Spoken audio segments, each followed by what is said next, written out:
Muy buenas tardes, bienvenidos, bienvenida Miren, bienvenido Miguel.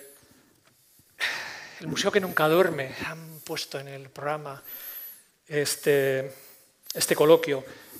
Tenemos a dos invitados interesantísimos y ustedes están aquí por eso precisamente. Y mi función va a ser introducir los temas y hablar lo menos que pueda para dejarles el tiempo a ellos. Tenemos una hora aproximadamente y seguro que la vamos a aprovechar muy bien. No necesito presentarles, pero como el protocolo exige decir algo, pues Miren Arzayus, directora del Guggenheim, anteriormente lo fue del Museo de la Moda de París, a donde llegó desde el Balenciaga. Miguel Zugaza, director del Museo de Bellas Artes de Bilbao, en su segunda etapa al frente del museo y entre las dos fue director del Prado. Y como decía un colega, sin anestesia, si os parece, empezamos. Y como hablamos de Nueva York, estaría bien quizá empezar por situar la relación de los museos que dirigís con la ciudad de Nueva York. En el caso del Guggenheim es quizá más obvia, ¿no? Pero sí estaría bien que dedicáramos un poquito de tiempo a situar esa relación de los dos museos. Miren, cuando quieras. Sí, pues efectivamente en el caso del Guggenheim parece obvio. Yo creo que es una relación que todos y todas aquí seguramente conocéis. Formamos parte de una red, de eso que llamamos la constelación Guggenheim, que nace de la Fundación Salomon R. Guggenheim de Nueva York. Y bueno, pues es una relación que se inicia antes incluso de la inauguración del museo en 1997 y que se articula en torno a esta relación de intercambio de colecciones, de intercambio de expertise, en un primer momento con un papel muy importante de Nueva York en la actividad y la programación del Museo de Bilbao y que progresivamente pues, ha ido, vamos a decir, equilibrándose y bueno, pues convirtiéndose en un partenariado entre iguales también con respecto a esa vamos a decir, a ese compartir saber y también colecciones, ¿no? Además, bueno, precisamente con ese deseo de complementar las colecciones en este trabajo en red del Museo de Nueva York, nuestras colecciones empiezan, o nuestras adquisiciones, ¿no?, para la colección comienzan en la posguerra, es decir, a partir de 1945, y en la medida en que este es el momento en que Nueva York se sitúa, o más o menos la centralidad del arte internacional, de la escena internacional del arte, se desplaza a Nueva York a partir de 1945, pues hay una presencia muy importante del arte, pues por ejemplo, del expresionismo abstracto, que es, bueno, pues la primera vanguardia genuinamente estadounidense, ¿no?, podría decirse. Hay una presencia muy importante de los actores mayores del expresionismo abstracto en la colección del Guggenheim. Y bueno, pues es una relación que vivimos de forma intensa y con mucha naturalidad a través de nuestra relación con la Fundación en Nueva York. Sí.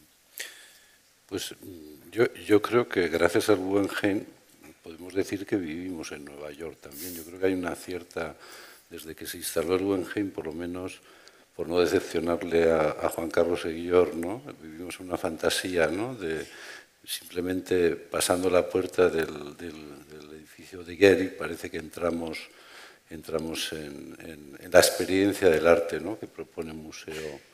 No sé si se oye bien o sí. ¿Se oye bien? Bueno. Me parece que hay algo muy neoyorquino ahora en Bilbao, ¿no? Pensando desde un museo como el de Bellas Artes, que si tuvo una referencia internacional era más bien el mundo anglosajón, pero el mundo inglés, ¿no? Era un museo muy tildado un poco de esa manera de comportamiento de los museos británicos, ¿no? Pero sí, claro, cómo no va a estar Nueva York también impresa en la colección o en la propia actividad expositiva del museo, ¿no? Pero al lado de Nueva York, que puede estar muy bien representada por obras como el Bilbao de Richard Serra, ¿no?, esa obra creada para una exposición organizada por el museo en el año 83, que fue la primera aparición de este gran escultor, que luego va a ser tan importante también para Bilbao y para el Museo Guggenheim, ¿no? Hay una presencia de Jean Dine, de muchos artistas neoyorquinos o que han trabajado en Nueva York, pero yo creo que, bueno, y también, lógicamente, hablaremos sobre eso seguramente, que serán los migrantes a Nueva York, ¿no? Los muchos artistas que también han viajado, ¿no? Han hecho el viaje artístico a Nueva York y a su vuelta, o algunos se resisten a abandonar Nueva York, muy pocos ya, ¿no? Hoy mismo Sergio Prego, que es este gran escultor, que es como el último mohicano, ¿no? El último de los artistas de su generación que se resisten a abandonar Brooklyn y siguen instalados allí, pues empezaba hoy a desmontar esa gran instalación que ha estado acompañándonos en la vida del museo los últimos 3 años y medio, ¿no? 13 a Centauro, ¿no?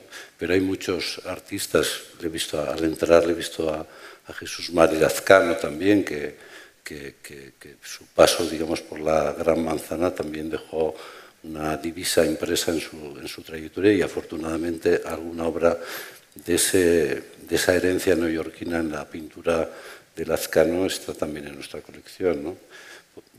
Lo interesante, en cualquier caso, de la aparición de Nueva York en una colección como la del Museo de Bellas Artes de Bilbao es que aparece con otras ciudades que han sido en otro momento de la historia hegemónicas, ¿no? Desde un punto de vista del arte, por supuesto París, ¿no? Por supuesto Roma, ¿no? Sevilla, Amberes, ¿no? Si miramos a la colección histórica del museo, ¿no? Las ciudades juegan y van alternando, ¿no?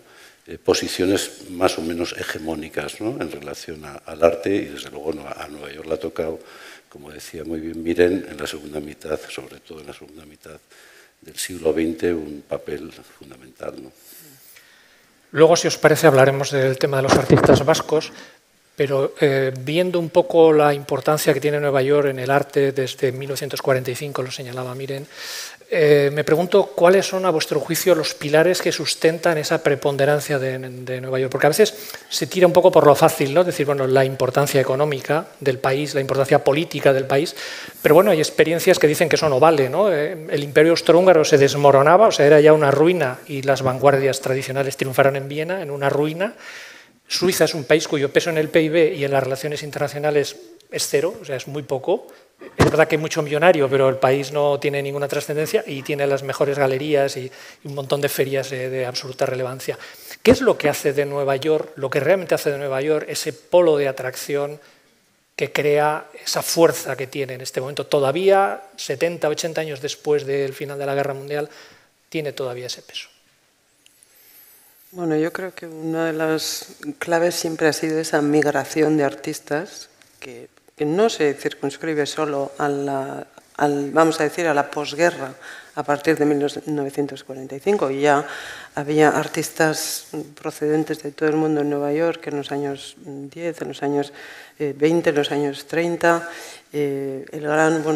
Podría decirse que esa gran exposición que inicia, ¿no?, la modernidad en el arte en Nueva York, que es el Armory Show de 1913, que ya reunió a muchísimos artistas que ya pululaban en Nueva York, galerías como la de Catherine Dreyer, la Société Anonyme, con Marcel Duchamp y con Man Ray ya en la década de los 20. Quiero decir que bueno, todos estos fenómenos nunca surgen de la nada, ¿no?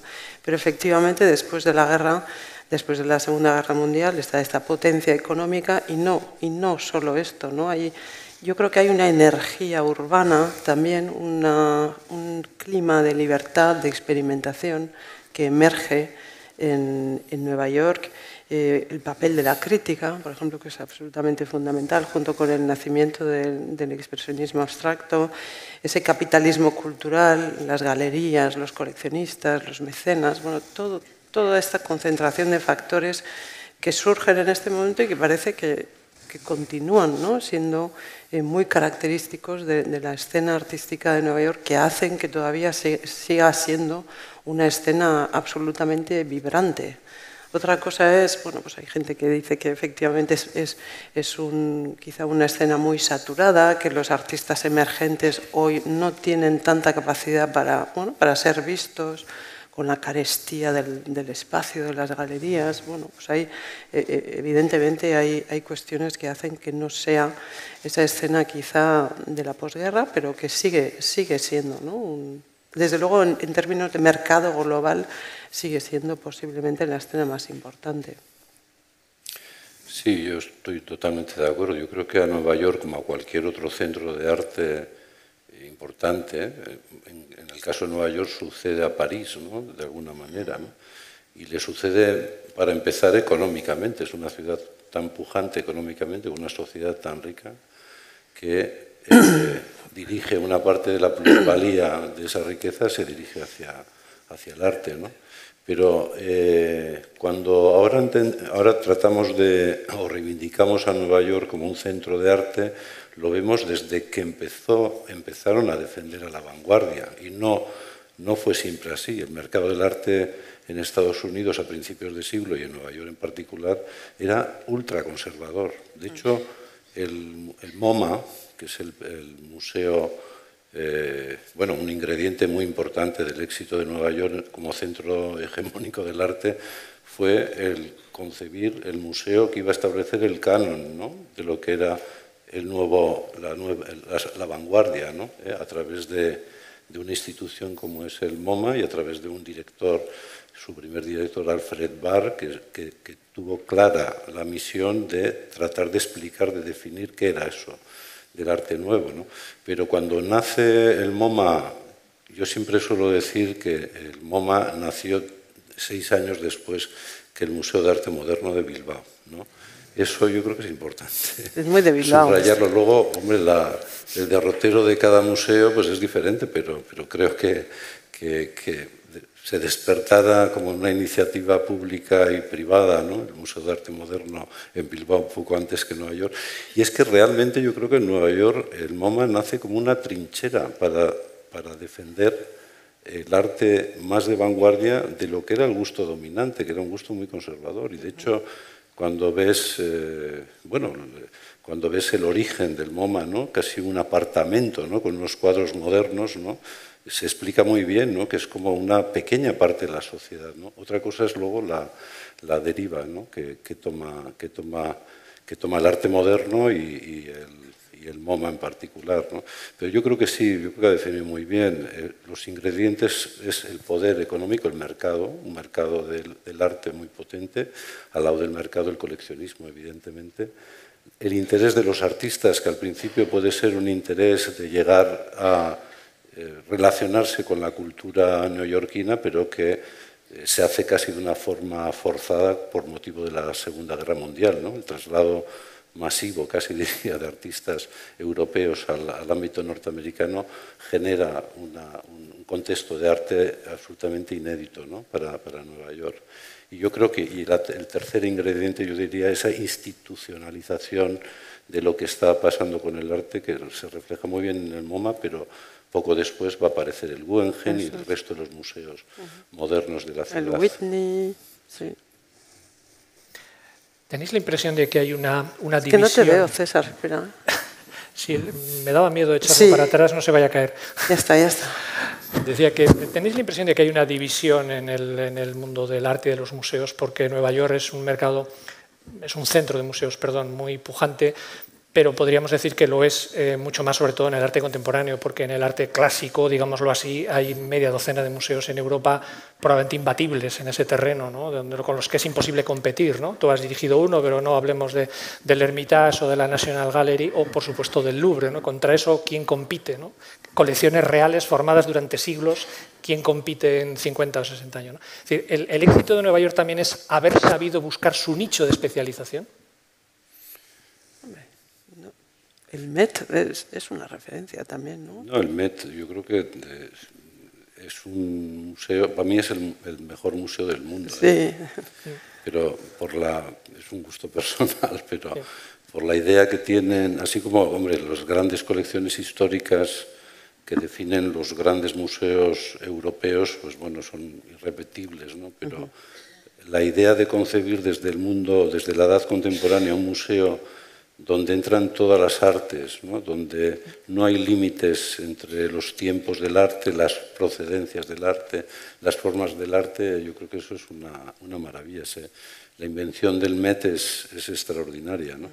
Y de hecho, si he dicho antes que el MoMA y la sociedad neoyorquina era conservadora, sí tuvo un momento previo, y eso lo pasó en torno al Metropolitan, que fue el ganarle, pero con bastante ventaja, el coleccionismo neoyorquino, el interés por el impresionismo al coleccionismo europeo. Es decir, si cualquier exposición que montemos sobre impresionismo, sobre cualquiera de los maestros del impresionismo, no se puede hacer sin contar con el coleccionismo norteamericano. Antes de la creación de las grandes colecciones que hoy admiramos cuando vamos a París, el Orsay, Marmottan, etc., se crearon las colecciones de arte impresionista en Nueva York y lo hicieron esa sociedad, los Havemeyer, los Morgan, etcétera, que les convenció que no coleccionar pintura de casacón del siglo XIX, que era un poco lo que se caracterizaba el gusto de los coleccionistas anteriores, era la manera un poco de representar también el avance, el progreso de su cultura, ¿no? Y de su gusto artístico, ¿no? Y eso ahí jugó un papel muy importante en el caso del Met, un artista, bueno, seguro que reconocéis la obra porque es muy singular, de la colección del Museo de Bellas Artes de Bilbao, que es Mary Cassatt. Mary Cassatt, tenemos una obra adquirida por la Diputación de Vizcaya el año 19 en aquella exposición internacional que se hizo en Bilbao, que es una mujer que tiene un niño en brazos, es un cuadro maravilloso. Pues Mary Cassatt fue la artista que se vinculó con el impresionismo en París, era muy amiga de Edgar Degas y convenció a los Havemeyer, que eran muy amigos suyos, por una parte, para que compraran la mejor colección de Edouard Manet que ningún museo francés tiene. Y esa colección terminó siendo donada por los Havemeyer al Metropolitan, ¿no? Esas son esas historias que en los museos europeos no podemos contar, ¿no? Que un artista como Manet, que va a ser tan importante, que era tan difícil entender su modernidad en ese momento, llegue al museo a través del gesto filantrópico, de mecenazgo, de un potentado, ¿no?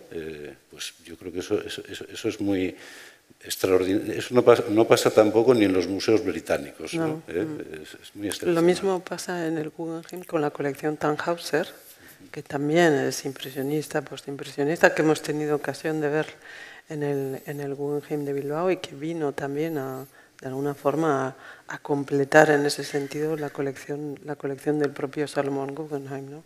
Es exactamente el mismo fenómeno. Una cuestión que puede parecer más anecdótica, pero que quizá porque yo vengo del mundo de los medios de comunicación me parece relevante. ¿Hasta qué punto en el éxito de Nueva York, en la proyección de Nueva York, ha tenido alguna responsabilidad de los medios de comunicación y fundamentalmente el cine? El número de películas en las que aparecen los museos de Nueva York, el número de argumentos que transcurren o porque se roba un cuadro o porque es un magnate que va al museo o porque pasan simplemente por delante del Metropolitan o del MoMA o del Guggenheim, están en la escalera, en la espiral del Guggenheim.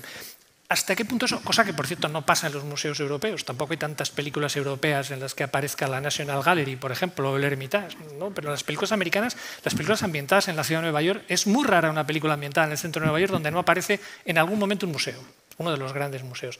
¿Hasta qué punto creéis que eso ha tenido importancia? Para mi generación, desde luego, verle a Woody Allen con Diane Keaton, ¿no? Me has quitado. ¿No? Sí. Le hacemos un pequeño homenaje a esta maravillosa actriz, hablando de esa manera absurda, ¿no? Paseando por las salas del MoMA cuando tampoco había tanto público, ¿no? Y del Guggenheim. Sí, y del Guggenheim también, ¿no? Yo creo que sí, que forma parte, o sea, lo que hemos visto en el cine de alguna manera influye en nuestra conducta, ¿no? Social, ¿no? Y yo creo que sí tiene que ver. Me cuesta luego encontrar más ejemplos, ¿no? de esa como situación ideal, ¿no? Que crea el cine en relación a la visita de los museos, concretamente en Nueva York, ¿no? Perdona que me haya adelantado con... No, era evidente. Era evidente, porque es verdad que Woody Allen, yo creo que las películas de Woody Allen son las que no han, no sé cómo decir, nos han transmitido, ¿no?, ese Nueva York como un centro artístico, intelectual, un tanto neurótico, en el que las conversaciones, bueno, tanto las visitas a los museos, las conversaciones sobre arte, sobre filosofía, bueno, pues son el eje, ¿no?, de sus relaciones, de sus personajes, y bueno, pues hemos interiorizado esa ciudad donde pasa todo eso, ¿no?, donde hay escritores, donde hay artistas, donde hay estudios, donde se va a exposiciones, donde se habla y se discute sobre lo que acabamos de ver. Bueno, yo creo que hay pocos como Woody Allen que nos han transmitido y han contribuido a ese mito también que es Nueva York como centro del arte. Si os parece, volvemos a un tema del principio, el tema de los artistas vascos. ¿Hasta qué punto creéis que ese polo de atracción que ha sido Nueva York ha sido influyente en cuántos artistas vascos y cómo luego esa influencia ha vuelto para acá? Bueno, nos tenemos que remontar un poco a la primera generación de artistas vascos, que ya tuvo una importancia, sobre todo la figura de Ignacio Zuloaga, ¿no?, que yo creo que representó el triunfo de Zuloaga en Estados Unidos a principios del siglo XX, fue realmente extraordinaria, ¿no? Su gran exposición en la Hispanic, ¿no?, fue realmente un éxito atronador, ¿no? Y de hecho, con la pintura moderna de Zuloaga acompañaba también en aquellos tiempos algo que luego ha decaído en el gusto coleccionista, que era la pasión por lo español, ¿no?, por la cultura española, por el arte español, el arte clásico español, ¿no? Y esto lo representa muy bien ese museo, la Hispanic, que está, siempre lo vemos como en un lugar como incómodo, poco accesible, por decirlo de alguna manera, pero realmente es uno de los grandes placeres de la visita a los museos de Nueva York. Yo creo que cifra, bastante bien como el inicio, ¿no?, aunque sea a través de una figura singular como es Zuloaga, pero yo creo que luego tenemos que esperar ya como a lo que ha pasado con el arte en la segunda mitad del siglo XX, ¿no? Sí, sí, con Darío Urzay, Txomin Badiola, Pello Irazu. Yo creo que los tres grandes movimientos del arte neoyorquino ha tenido como una generación de artistas tratando de sintonizar, ¿no? El expresionismo abstracto, pues está la generación y fundamentalmente la obra de Eduardo Chillida, ¿no?, que todo el grupo del informalismo español expone en Nueva York, hacen exposiciones muy relevantes y terminan formando parte de las colecciones, por ejemplo, del MoMA. Podemos encontrar la obra de Eduardo Chillida en el Guggenheim o en el MoMA, ¿no? Pero eran casos más particulares. Luego yo creo que hay una segunda gran aportación de la escena neoyorquina, que es el pop, ¿no? No se puede entender el pop art sin Nueva York, ¿no?, sin la presencia. Y ahí empieza una peregrinación un poquito más, yo creo que más jovial de artistas, entre ellos, le hemos citado antes, Juan Carlos Eguillor, no solo haciendo poeta en Nueva York, sino tiene una relación con la ciudad de Nueva York, o Zulueta, por ejemplo, ¿no?, que hace una buena parte de su obra inicial en Nueva York, ¿no? Y luego está, yo creo que, bueno, pues está el minimalismo y está, digamos, el arte ya que se hace en la posmodernidad, ¿no? Y ahí sí que surge ya toda una generación de artistas que viajan a Nueva York, no solo viajan, sino que se establecen durante un tiempo en Nueva York, y es toda la generación de Darío Urzay, de Txomin Badiola, el propio Jesús Mari Lazcano, ¿no?, y luego más jóvenes, ¿no?, Ana Laura Láez o como decía antes también el propio Itziar Ocariz o Sergio Prego, ¿no?, que sigue. Hace poco hicisteis una exposición preciosa que hablaba sobre la relación de un artista vasco en el contexto de Nueva York, ¿no?, que era la relación de Sergio con Vito Acconci, ¿no? Sí, sí. Sí, yo creo que está bien que fue una exposición, precisamente, era una especie de homenaje de Sergio también a Vito Acconci, con el que colaboró en aquellos años 90 en los que llegó a Nueva York en su estudio y bueno, pues él no lo llamaba homenaje, era la oportunidad que él tenía de volver a darle voz a Vito Acconci a través de sus propias performances, de sus vídeos. No sé, seguramente muchos de vosotros tuvisteis ocasión de visitarla. Además, por supuesto, del trabajo del propio Sergio en Nueva York, ¿no? Entonces, bueno, pues esa es una prueba más. También hoy tenemos a artistas como Itziar Barrio, Elena Goñi. Algunos de estos artistas, seguramente sabéis que hay un programa para artistas vascos en el Guggenheim por el que cada año visitan Nueva York y guiados un poco por nuestros colegas del Guggenheim de Nueva York, visitan estudios, bueno, pues, entablan relaciones para que bueno, pues, puedan, en la medida en que quieran, seguir desarrollando esa relación e incluso, como algunas de ellas han decidido instalarse en Nueva York durante un periodo más largo para seguir explorando y para seguir trabajando en Nueva York, ¿no? Como digo, es el caso de Itziar Barrio o de Elena Goñi.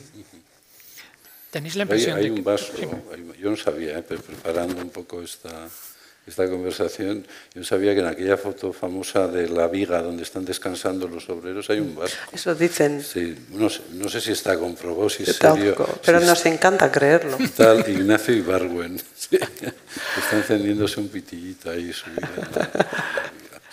Sí, iba a preguntaros, cuando estamos hablando de artistas y en el caso de esta habéis nombrado a un montón de gente que han pasado allí algo más que un periodo vacacional, quiero decir que han estado ya unas estancias de importancia en el tiempo y por el trabajo que han realizado. Luego, ¿qué observáis que a la vuelta, cuando regresan, cómo ha influido, qué ha cambiado en su trabajo, qué idea tenéis de qué les ha marcado Nueva York? Yo creo que radicalmente, ¿no? En el caso de Zuloaga nada, porque Zuloaga volvió intacto, ¿no? Siguió pintando. Volvió con un montón de encargos de pintar retratos a un montón de mujeres y caballeros de la sociedad americana, ¿no? Pero en el caso de esta generación las consecuencias son directas, a veces son de carácter... un artista como Jesús Mari introduce la ciudad de Nueva York como parte, digamos, de la iconografía con la que trabaja y de una forma muy relevante. Hay un episodio neoyorquino en la obra de Lazcano, pero en el caso de Darío Urzay, por ejemplo, se produce un cambio copernicano en su trayectoria. Quizás anunciado ya cuando viaja con Txomin Badiola a Londres. Hacen el viaje un poco Bilbao, Londres, Nueva York, Bilbao, ¿no? Y realmente la obra de Darío Urzay abandona radicalmente el realismo con el que había pintado anteriormente y se introduce, digamos, en esa mezcla entre una herencia tardía del expresionismo abstracto y del arte gestual con la frialdad de la imagen del mundo pop, ¿no? Y ahí es donde se ha movido. Y el caso de Txomin, por ejemplo, de Txomin Badiola también es muy evidente, ¿no? La incorporación no ya en la escultura, él como escultor, de la idea de la instalación de una manera muy clara, ¿no? Sino también la introducción de lenguajes, disciplinas, el vídeo, la foto, etcétera, que se introduce de una forma radical, ¿no? A partir de estos años. Yo creo que es una ciudad, y el Nueva York de los años 80 o de los 90, realmente, no sé si ahora seguirá siendo una ciudad con tanto sex appeal, por decirlo de alguna manera, creativo, ¿no? O sea, con tanta capacidad de remover, ¿no? la actividad de los artistas, ¿no? Pero en los 80 y los 90 era realmente el lugar, ¿no? donde uno de los grandes manantiales para el arte de vanguardia, ¿no? Bueno, y Sergio, que todavía no ha vuelto del todo, ¿no? Sí. Que está allí, quiero decir que ha decidido quedarse allí. Sí. Tendremos que preguntarle qué es lo que le engancha a Nueva York. Sí, yo creo que a Sergio, que he estado con él hoy a la mañana porque hemos presentado el libro que hemos hecho con motivo de la instalación 13 Centauro, y ya empezábamos como a recoger los globos estos que ha fascinado a mucha gente, pero también ha generado cierta perplejidad en muchos visitantes del museo.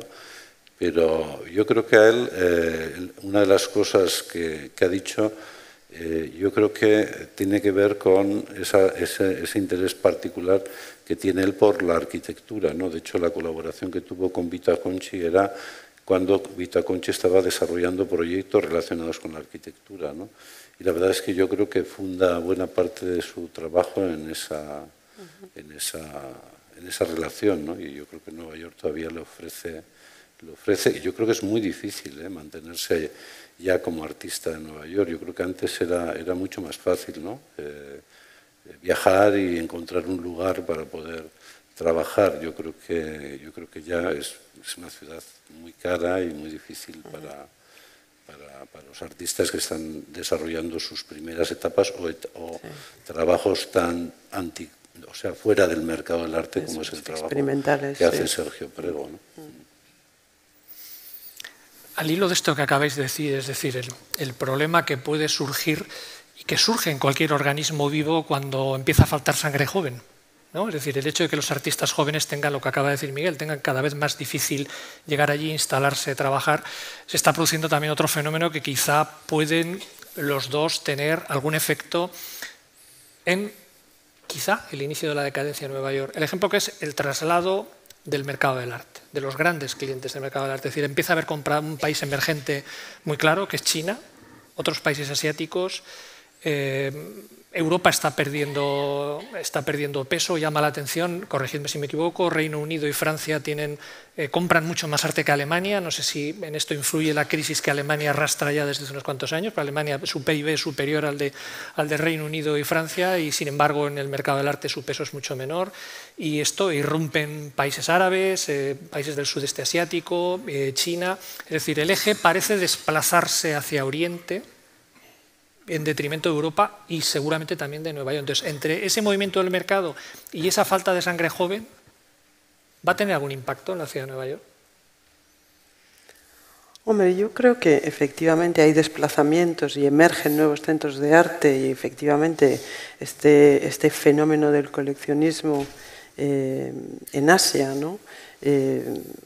Por supuesto que modifica el mercado de alguna manera o hace que haya nuevos movimientos en el mercado, pero yo tampoco veo grandes destronamientos de los principales centros de arte europeos. Sí que hay movimientos, por ejemplo, ahora París. Yo en los últimos años que he estado allí, la he visto reemerger como un centro muy importante. Pues ¿por qué? Pues porque, por ejemplo, pues han resurgido o nacido nuevas ferias, como la Paris Plus, que es de Basel, es Art Basel. Hay una renovación, reinyección en muchísimos museos públicos y privados en París. También han surgido las iniciativas privadas, como por ejemplo la Fundación Louis Vuitton, que es uno de los grandes ejemplos. También se ha beneficiado del Brexit. Bueno, pues porque como consecuencia del Brexit surgen una serie de problemas relacionados con los aranceles y con las dificultades para mover obras que Londres empieza a sufrir. Entonces se ha desplazado de alguna manera una parte de ese mercado a París, que empieza a recuperar la actividad de subastas que hasta ahora lo tenía más monopolizado, por ejemplo, Londres y Nueva York.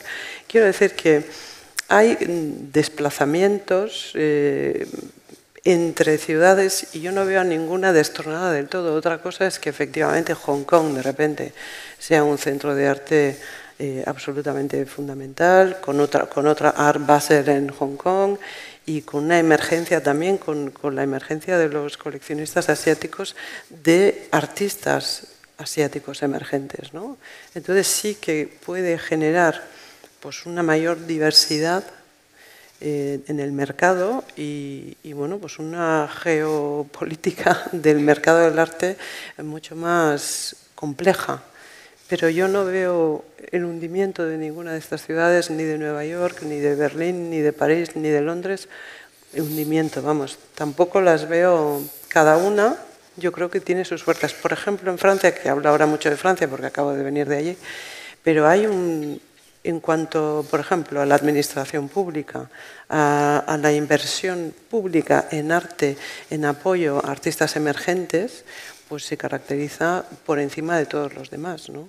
En Berlín puede haber algo de esto. También hay un espacio muy interesante para artistas emergentes, experimentales en Berlín. Lo hay también en París todavía. Esto es lo que decimos que en Nueva York precisamente hay una saturación y una carestía que hace que sea cada vez más difícil. Bueno, hay pero sin embargo tienen ferias más importantes o una mayor presencia de las galerías internacionales. Yo creo que, bueno, cada uno va como encontrando su sitio en este juego de sillas en el que ninguno desaparece, es mi percepción, en el que ninguno desaparece del todo, y luego pues, hoy son los asiáticos efectivamente, pero en otros momentos hemos hablado del coleccionismo ruso, por ejemplo, por supuesto Oriente Medio. Tenemos grandes museos que se están construyendo en Abu Dhabi, por lo que me toca también un nuevo Guggenheim que se inaugurará el año que viene o en el 2027.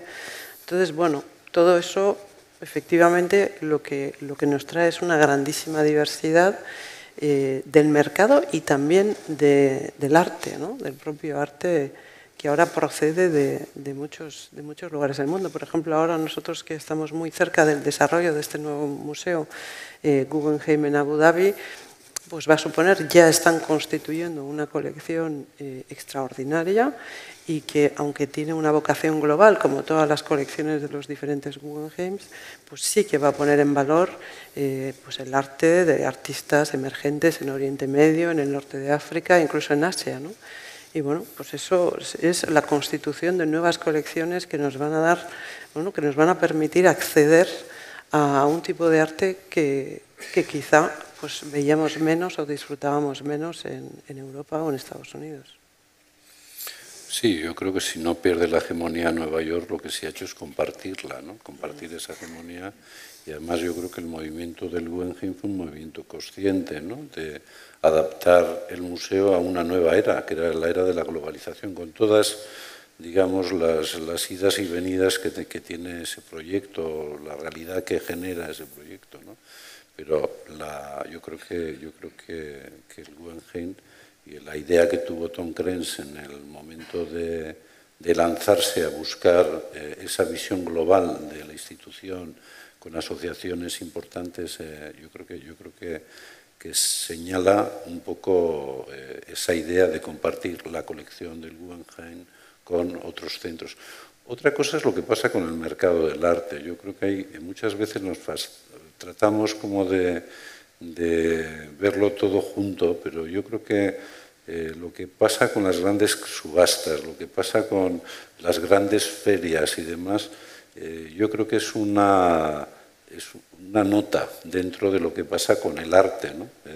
Yo creo que en estos últimos años, en ese momento de compartir un poco esa hegemonía, también Nueva York, por ejemplo, se ha abierto a escenarios del arte que no había atendido con la misma intensidad con la que le correspondía, ¿no? Como un museo tan importante del siglo XX, ¿no?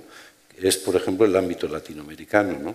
Nadie había atendido al ámbito latinoamericano y el MoMA, por ejemplo, se dio cuenta que tenía que incorporar colecciones muy relevantes de arte latinoamericano, y gracias a la donación de la colección de Patti Cisneros o de Estrellita Brodsky, pues ha conseguido digamos, completar esa y tener que no solo ya la visión del arte que propone no sea una visión solo que no atienda al sur, ¿no? Sino que sea también el sur global, forme parte de la visión del museo, ¿no? Eso, por ejemplo, yo creo que es otra forma como de adaptarse a la globalización o a la visión más global, ¿no? Yo creo que es en ese sentido, y eso le fortalece, yo creo, no le quita fuerza. Otra cosa es el mercado del arte, ¿eh? Yo creo que a los chinos les gusta coleccionar chino. Es así, ¿no? O sea que en un momento determinado pensábamos que íbamos a llevar nuestras cosas allí y vamos a ver. No. les interesa sus cosas, ¿no? Igual que al arte europeo durante siglos le ha interesado solo el arte europeo, o al mundo norteamericano le interesa, hasta que de repente, bueno, yo creo que con una posición más crítica, yo creo que ahí los museos sí que somos bastante centinelas un poco de esa situación, empezamos a dudar si solo podemos contar una parte de la historia, si no tenemos que incorporar esos otros relatos, esas otras historias y esos otros continentes o mapas que no hemos atendido, ¿no? Yo creo que eso es muy, muy importante.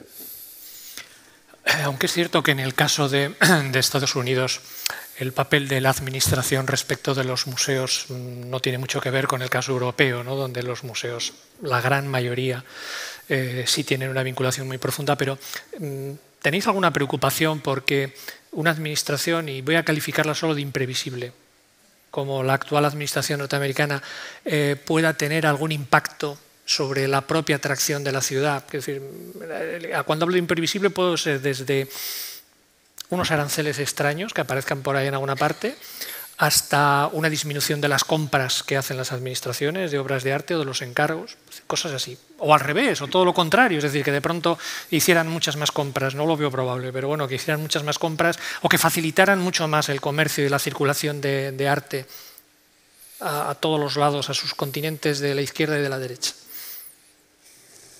Bueno, yo creo que lo que está pasando, ¿no?, en Estados Unidos es preocupante, o muy preocupante, en el sentido de que no se trata solo de un recorte drástico de medios, ¿no?, de recursos que han dirigido históricamente hacia algunos, sobre todo aquellos museos que dependen del gobierno federal, como pueden ser los 21 museos del Smithsonian, ¿no?, sino la pretensión de introducir una cierta censura, y digo una cierta por decirlo finamente, una censura en toda regla en la actividad de esos museos, en los criterios de programación, en los criterios de adquisición, es decir, de controlar absolutamente el contenido que se muestra, que se estudia, que se presenta en estos museos, ¿no? Y esto ya es una realidad. Bueno, yo tengo una gran amiga que es directora de uno de los museos del Smithsonian y bueno, pues he vivido a través de su testimonio hasta qué punto no consiste solo en privar de recursos a un museo, sino también en controlar absolutamente bajo, bueno, pues todas las amenazas lo más veladas que se puedan producir, bueno, y querer no solo controlar, sino guiar, vamos a decir, la actividad del museo.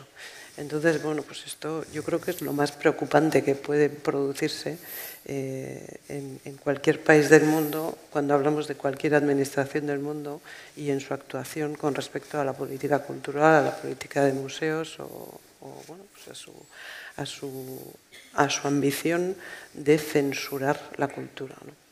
Entonces sí, pues es realmente preocupante.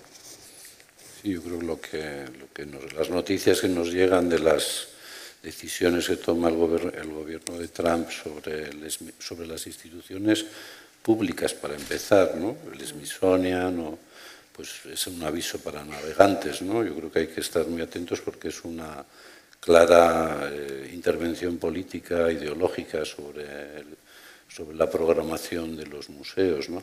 En el caso estadounidense, la mayor parte de los museos son privados. No sé qué qué caja de resistencia van a tener el ámbito privado, pero es un ámbito privado que depende también mucho, pues claro, de los grandes fortunas, de los grandes mecenas que son capaces de aportar cifras importantes para mantener los museos o para adquirir obras para la colección, ¿no?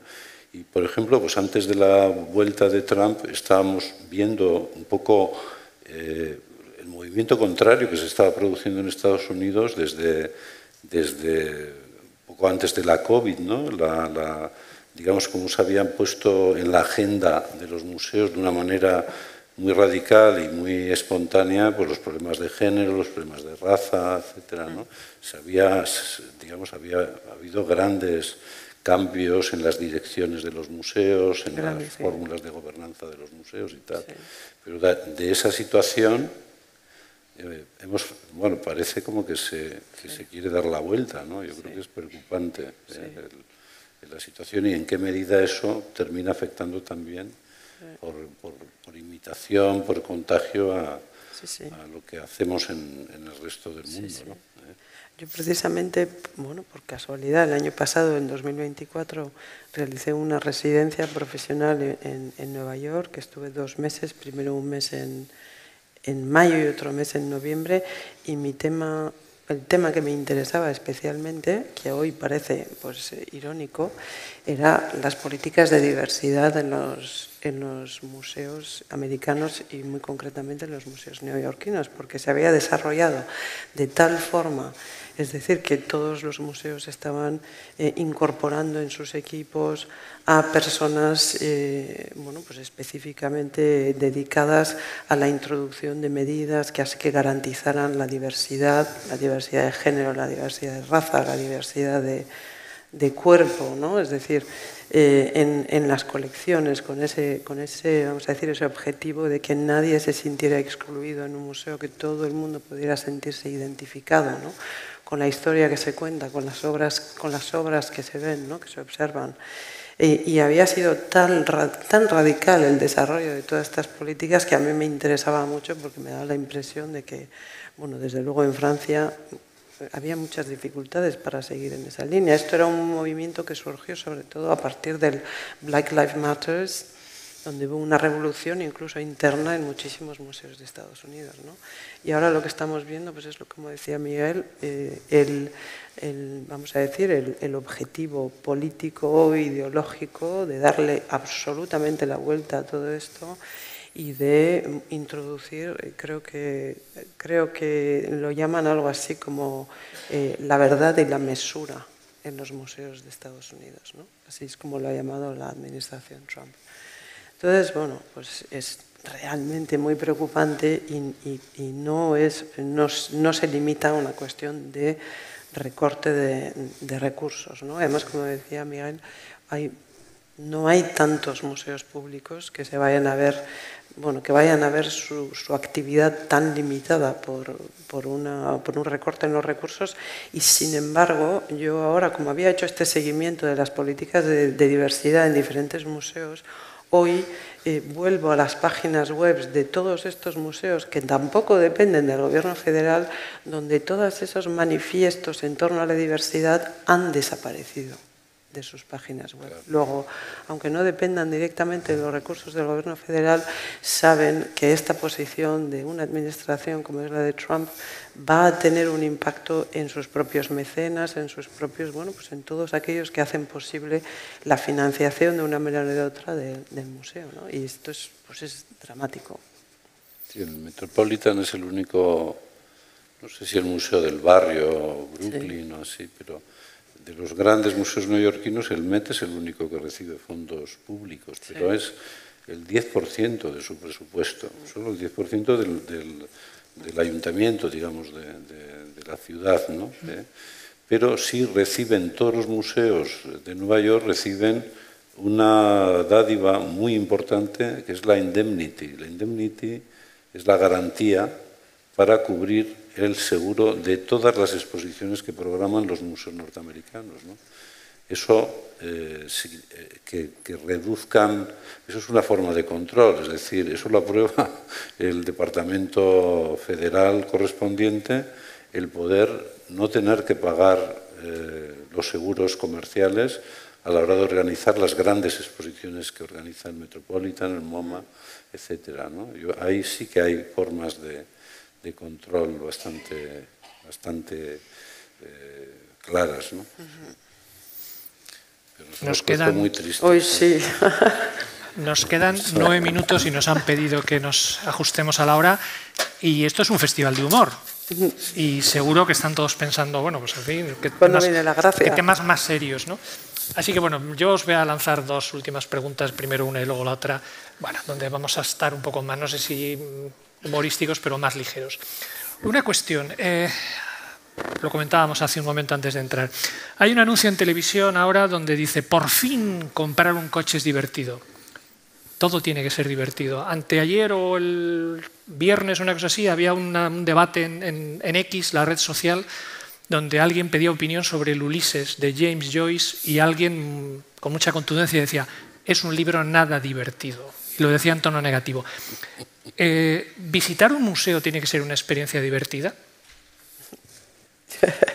Y en esto los americanos son pioneros, lo de la búsqueda del espectáculo. A mí me gusta business, más el anuncio del show coche business. de me gusta conducir, ese me gusta más, ¿no? Entonces yo espero que se parezca más, me gusta el arte, voy al museo porque hay algo en el arte que me pueda interesar, no ya la mera diversión. Yo creo que tenemos que protegernos, ¿no?, del consumo cultural en general, guiados simplemente por una facilidad que tiene que ver con eso, con la diversión o con el...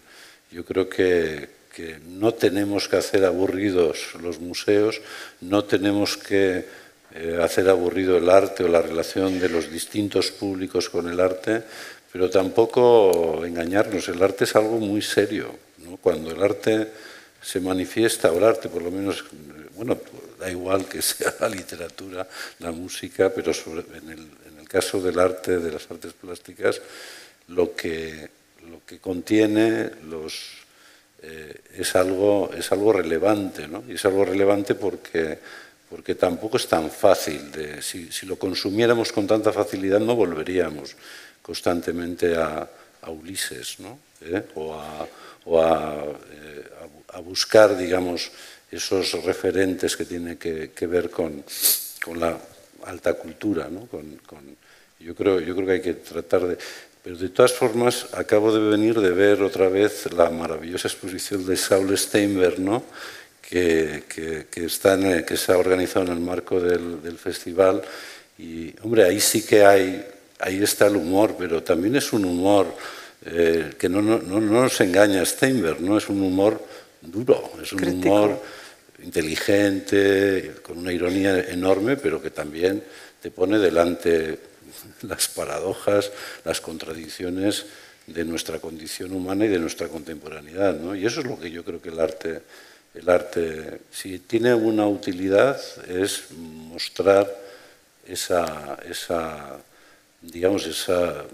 visión del mundo que nos puede ayudar a entenderlo a nosotros de otra manera. Y eso, divertimento, no sé si es, ¿no? Yo creo que tampoco tiene que ser una clase, una sesión, una lección académica, ¿no? El visitar un museo tiene que ver con la sensibilidad, con la manera de relacionarnos con esos objetos que conservamos en el museo.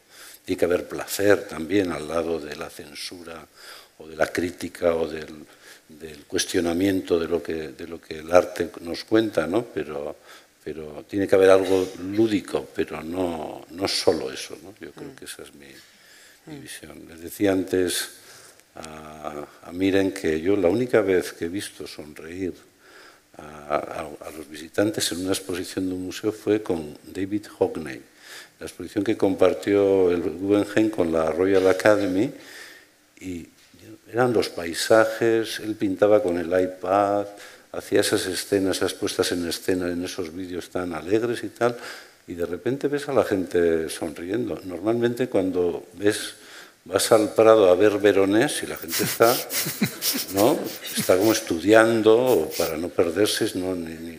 Pero en el caso de Hackney, ¿no? Él te hace sonreír. Ya Sí, solo su sí. presencia, su actitud. Es un hombre que te hace sonreír y que tiene la capacidad de transmitir como esa actitud que tiene en la vida a todo lo que hace. A ver, yo estoy de acuerdo contigo que el arte es una cosa muy seria, pero también creo que todo depende igual yo me invento sinónimos de divertido que no existen o que no se corresponden, ¿no? Pero yo creo que es más sobre disfrutar, sobre, ¿no?, encontrar una cierta excitación en buscar ese disfrute en el reto intelectual también, ¿no? Igual, claro, yo soy historiadora y a mí me parece divertidísimo ir a hacer investigación en archivos. Eso os da una medida de cómo me divierto yo en la vida, ¿no? Pero a mí me parece divertidísimo. Y el otro día estuve hablando con un señor que lleva muchos años en una gran editorial, que me decía, es que venir al Guggenheim siempre es divertido. Le dije, te voy a citar dentro de muy poco. Y le dije, ¿qué quieres decir con eso? Sí, no, enfrentarte a una obra que no entiendes y intentar descifrarla. Y bueno, pues a él eso, más que frustración, le generaba pues excitación, ¿no? Que le parecía divertido, como cuando tenemos algunas, lo comentaba antes, ¿no? Una instalación bueno, en la que puede ser inmersiva, en la que te puedas sentir, ¿no? Cuestionar dónde estás en un universo de color, como, no sé, yo creo que hay momentos en los que quizá no es una carcajada, ¿no? Pero hay momentos de disfrute que sin que eso quiera decir que estás banalizando, pues que provoca, no sé, reacciones en ti que te hacen disfrutar y que te hacen incluso sonreír. Y yo, no es sistemático, efectivamente, no siempre. Hay obras tremendas en las que lo que se expresa es de una dureza total o de una crítica, o incluso la ironía puede ser muy dura, ¿no? Pero bueno, yo creo que hay momentos de no banalización, pero sí que de repente pues hay como algo que te eleva el espíritu, ¿no? De otra forma. Otra cosa es que intentemos que las cosas sean divertidas. Yo creo que nos encontramos con nuestros compañeros de educación, solemos hablar de esto, ¿no? ¿Cuándo va a llegar ya una generación nueva que ha construido su córtex cerebral sobre el consumo masivo de las imágenes digitales, ¿no? No sabemos muy bien, igual le sacamos mucho provecho porque van a encontrar en estas imágenes aburridísimas, que no hacen nada, que no se mueven, que están ahí, ¿no? No, pues igual en esa novedad, en esa rareza quizás saquemos, pero no creo que nos tenemos que poner a la altura. Yo creo que hay que diferenciar, por lo menos en el arte, dos cosas. Uno, el mundo de las imágenes y el mundo del arte, ¿no? El mundo de las imágenes está desbocado, está la capacidad de generar imágenes, de distribuirlas, no sé, es realmente imposible de controlar, ¿no? Ahora, ¿qué está haciendo, qué va a hacer el arte con esas nuevas capacidades que le ofrece la inteligencia artificial, etcétera, etcétera? No lo sé. Tendremos que estar atentos desde los museos para saber qué es lo que está pasando, lo que estáis haciendo vosotros con vuestro programa in situ, ¿no? Pero me preocupa más qué es lo que tenemos que proponerles, porque las meninas no se van a mover. O sea, no van a hacer así, Velázquez se va a dar la vuelta y vas a poder entrar y salir. Eso no va a pasar, ¿no? ¿Y qué expectativas tiene alguien que se ha formado en esa fascinación líquida, ¿no? de la imagen y tal? A mí eso es lo que creo que nos debe de preocupar, ¿no? Y tú querías que esto se convirtiera en un final humorístico, pero me parece que es muy difícil. Yo creo que ahí vamos a ver qué es lo que vamos a poder hacer desde los museos, ¿no? Esa delgada línea, ¿no? Sí. Que separa porque nuestro reto siempre es estar conectados con el público al que servimos de una forma o de otra. Además, todos intentamos que ese público sea lo más diverso posible. Y en esa diversidad hay mucha gente joven, hay una nueva generación que habla otro idioma, que consume de otra forma y a la que queremos atraer. Entonces, ¿dónde está esa línea en la que intentamos hablar su idioma para atraerlos a los museos sin desvirtuar, vamos a decir, de alguna manera, esa experiencia ante una obra de arte, ¿no? Es algo que tenemos que hacer solo para atraerles, porque bueno, utilizamos todos las redes sociales, utilizamos todos vídeos, utilizamos todos muchas cosas para que entren en un museo, pero eso no quiere decir que su experiencia en un museo tenga que ser mediada, ¿no? Por estas imágenes, por estos vídeos, por estas, ¿no? Entonces, bueno, ahí está la delgada línea roja en la que todos caminamos. Pero tú lo has dicho, ¿no? Promover activamente el disfrute del conocimiento, eso es algo que deberíamos de tenerlo por delante, ¿no? Claro. Cuando Philippe de Montebello, el gran director del Metropolitan, en su momento estaba ya haciendo su último plan estratégico, ¿no? Le preguntó a todos sus departamentos qué era antes, la educación o la conservación, dentro de las grandes misiones del museo, y ganó la conservación.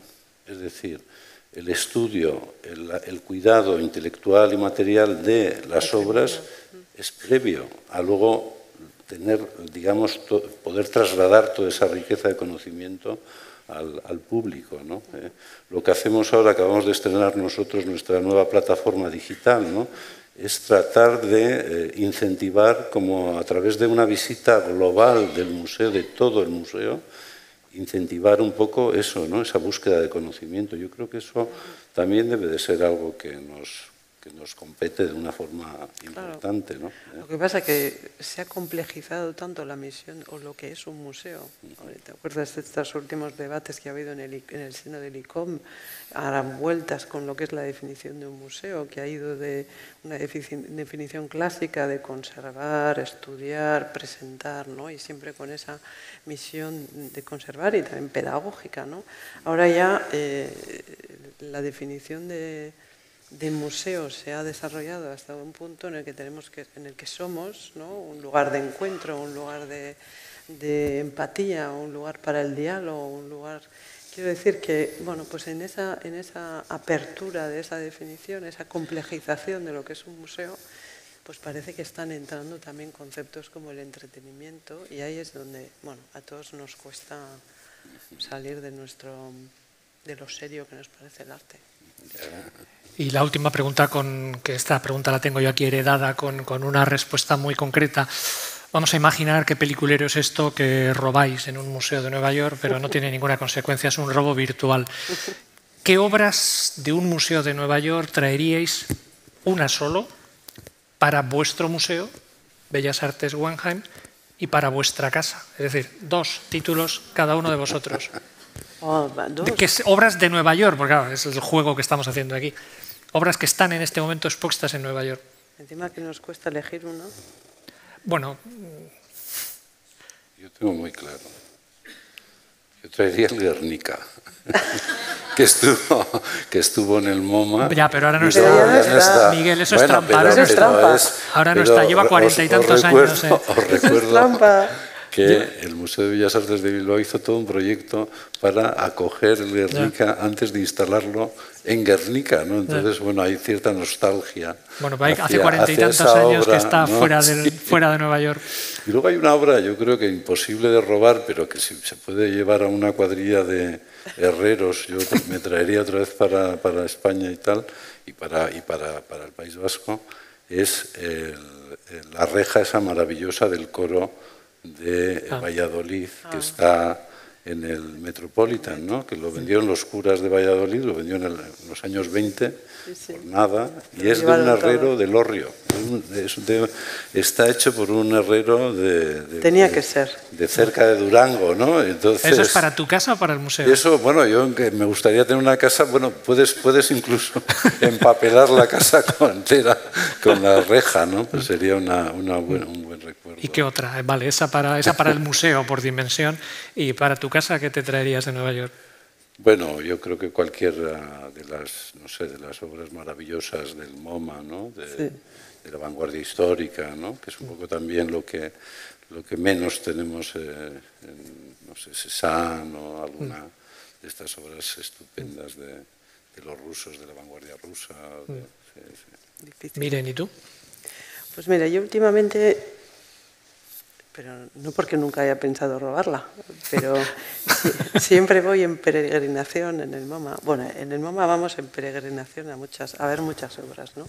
Pero una en particular es un autorretrato de Frida Kahlo con el pelo corto, pues porque, bueno, en el Palais Galliera en París organizamos una exposición de Frida Kahlo que fue complejísima de organizar, porque todo lo que toca Frida Kahlo es un drama, y esta fue una de las obras que quisimos traer y que no pudimos traer, y es una obra maravillosa de 1940, cuando ella se pinta a sí misma, se autorretrata después de su divorcio con Diego Rivera, y aparece vestida con un traje de hombre, aparece con el pelo corto y con todos los mechones en el suelo, cosa que es, bueno, toda una declaración de intenciones de esa nueva independencia y de ese nuevo comenzar ella sola y autosuficiente. Y yo pues voy siempre a verla. A veces está, otras veces no está, pero cada vez que voy a Nueva York, que últimamente he ido mucho, voy en peregrinación. Entonces no se me ocurre nunca robarla, pero ¿por qué no? ¿Pero esa sería para ti o para el Guggenheim? A mí me cuesta mucho pensar en llevarme nada a casa. Porque es un juego. A Miguel también, porque nosotros hacemos esto por los museos, no lo hacemos por nosotros mismos. Pero, bueno, para mí, pues un Picasso, una cosa sencilla. Unas señoritas de Aviñón, una cosa sencilla. Muy bien. Pues miren, Miguel, muchísimas gracias a todos ustedes y que sigan disfrutando del festival y de los museos, claro está. Muchas gracias y buenas tardes.